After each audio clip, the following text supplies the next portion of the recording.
आज हम ये बात करेंगे कि हमारा पहला कदम क्या कहता है। पहला कदम ये कहता है कि हमें अपने आप को स्वीकार करना है कि मैं एक एडिक्ट हूँ, मुझे एडिक्शन का रोग है, मुझे बीमारी है एडिक्शन की, और मैं स्वीकार करूँ, क्योंकि मैं स्वीकार ही नहीं करता हूँ कि मुझे किसी तरह की बीमारी है। और मैं दूसरी चीज़ जो पहले कदम में आती है, पहला कदम कहता है कि मैं स्वीकार करूँ कि मैं शक्तिहीन हूँ। मैं शक्तिहीन मतलब कि मैं पावरलेस हूँ, नशा मुझसे ज़्यादा पावरफुल है। अगर मैं ये स्वीकार नहीं करूँगा तो दोस्तों मैं बार बार नशा करता ही रहूँगा। और तीसरी चीज़ जो मुझे समझनी है, वो क्या समझनी है, तीसरी चीज़ मुझे समझनी है। पहली चीज़ मुझे समझनी है कि मैं स्वीकार करूँ कि मैं एक एडिक्ट हूँ और मैं शक्तिहीन हूँ। नशे के आगे मुझे नशे का रोग है ना, मुझे नशे की बीमारी है, मुझे स्वीकार करना होगा। जब तक मैं पहले कदम को क्रियाशील नहीं करूंगा, एक्शन में नहीं लाऊंगा, उस पर वर्क नहीं करूंगा, एक्शन में नहीं करूंगा, दोस्तों नशा छोड़ना बहुत ही मुश्किल काम है। अगर आसान होता तो आप यहाँ तक, क्योंकि यहाँ आने से पहले आपके घर वाले बहुत मिन्नतें करते हैं आपसे, बहुत रिक्वेस्ट करते हैं, आप भी छोड़ते हैं पीते, छोड़ते पीते, लेकिन सफलता मिलती नहीं है। बहुत ही मुश्किल काम है। अगर आप अपने आप करने जाएंगे तो नशा कभी भी छूटने का ही नहीं है, जब तक आप कार्यक्रम फॉलो नहीं करेंगे, मतलब आप रिकवरिंग ग्रुप का इसका हिस्सा नहीं बनेंगे, जब तक आपका नशा छूटना बहुत मुश्किल हो जाएगा। आप यहाँ से जाने के बाद भी संपर्क में रहें, जुड़े रहें, हट जाएंगे फिर आप कैप्चर हो जाएंगे। दूसरी चीज क्या कहता है, दूसरी चीज वो कहता है कि दूसरी चीज है कि मैं शक्तिहीनता महसूस करूं। क्या करूं? मैं शक्तिहीन हूं, मैं नशे के आगे शक्तिहीन हूं, पावरलेस हूं, मतलब नशा मुझसे कई गुना ज्यादा। आप एक बार बताइए, मैं अंडरटेकर से लड़ाई कर सकता हूँ? अगर मैंने कर लिया चैलेंज तो क्या आज हमें देखी जाएगी? तो भाई साहब नहीं करना है यार, मैं नहीं हूँ भाई, वो काम है। तो ऐसे ही नशा कहाँ और मैं, अगर मुझे अपना परिवार, अपना काम धंधा, इज्जत मान मर्यादा सब कुछ बर्बाद करना है तो ले लो पंगा।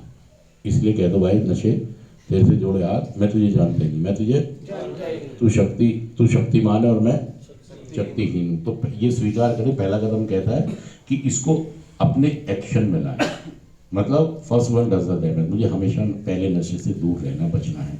और तीसरी चीज जो कहता है पहले कदम में, वो कहता है अस्त व्यस्त। क्या कहता है? अस्त व्यस्त हो गया मेरा जीवन, अस्त व्यस्त हो गया, ना मेरा खाने का, ना रहने का, ना कमाने का, ना शादी का, ना ब्याह का, किसी भी चीज का कोई ठिकाना अभी, सब अस्त व्यस्त हो गया, सब बिखर गया, मामला रायता फैल गया, रायता मेरी जिंदगी का रायता। और दोस्तों अगर आप समेटना चाहते हैं तो आपको कार्यक्रम का सहारा लेना ही पड़ेगा। अगर कार्यक्रम का सहारा नहीं लेंगे तो सालों साल आप ऐसे नशे करते रहेंगे, और एक दिन फिर गाना कौन सा बजेगा? चिट्ठी आई है, आई है चिट्ठी, कहाँ से पहुंचो। और घर वाला कौन से गाने गाएंगे? घर वाले चिट्ठी ना कोई संदेश, जाने वो।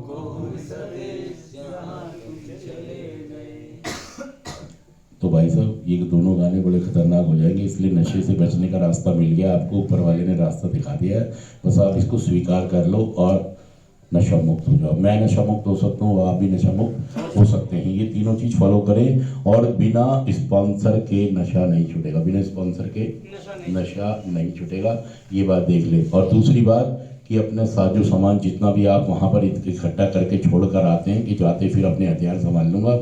जो भी आपका नशा करने का ठिया है, जो कोई पन्नी पाइप रख के आता है, कोई बोतल गिलास रख के आता है, कोई कुछ करके आता है, ये जितना भी साजो सामान है, जो ग्रुप होता है आपका जिसके साथ आप कर रहे होते हैं, इन सबको आप दिखा दो कब्रिस्तान। क्या दिखा दो? हाँ, खत्म कर दो सबको। अगर आप नशा मुक्त रहना चाहते हैं तो आपको एफर्ट्स करना होगा, पहले कदम को मानना होगा, इसे अपने एक्शन में लाना होगा। और अगर आप ऐसा कर ले तो आप भी नशा मुक्त हो सकते हैं, क्योंकि बहुत सारे लोगों ने इस कार्यक्रम को अपना के, इस तरीके को अपना के अपने ज़िंदगी को बेहतर किया, बढ़िया किया, नशा मुक्त किया। अगर वो लोग कर सकते हैं तो आप भी, मैं सच कह रहा हूँ झूठ कह रहा बताइए। तो दोस्तों आज से मैं कह रहा हूँ आपसे कि अपने आप को नशा मुक्त रखें। और लास्ट जो मैं आपसे कहना चाहता हूँ कि अगर मैं आपसे ये कहूँ कि बस छोटा सा एक आपका इस कार्यक्रम को करने का एक डिसीजन आना चाहिए कि मैं बहुत बेवकूफ़ बन गया, अब मैं देखिए मैं अपने मम्मी पापा की पसंद नहीं हो सकता। ऐसा बच्चा मम्मी पापा की पसंद नहीं हो सकता यार, नहीं हो सकता। ठीक है वो कुदरती निज़ाम एक निभाते हैं आपके साथ कि वो ऊपर वाले ने उनके घर में आपको पैदा किया है, पेट से पैदा किया है, तो इसलिए वो आपसे मोहब्बत, लेकिन आप उनकी पसंद या आपसे वो खुश नहीं है। उनकी पसंद या मेरे से वो खुश नहीं है। इस बात को आप इनकार नहीं कर सकते यार कि वो आपसे खुश है, वो आपको पसंद नहीं है। हाँ, अगर वो चीज जो वो चाहते हैं वो ऐसा करने लगे तो आप उनकी पसंद भी होंगे, वो आपसे खुश भी हो जाएंगे। मैं सच कह रहा हूँ, झूठ कह रहा हूँ ये बात। तो दोस्तों इस बात को समझे कि मैं यहाँ से जाके बिल्कुल जी जान से ये समझूंगा कि नशा जिंदगी भर कैसे छुड़ा रखा जा सकता है। थैंक यू दोस्तों, फिर मिलते हैं अगले सोमवार को। Thank you.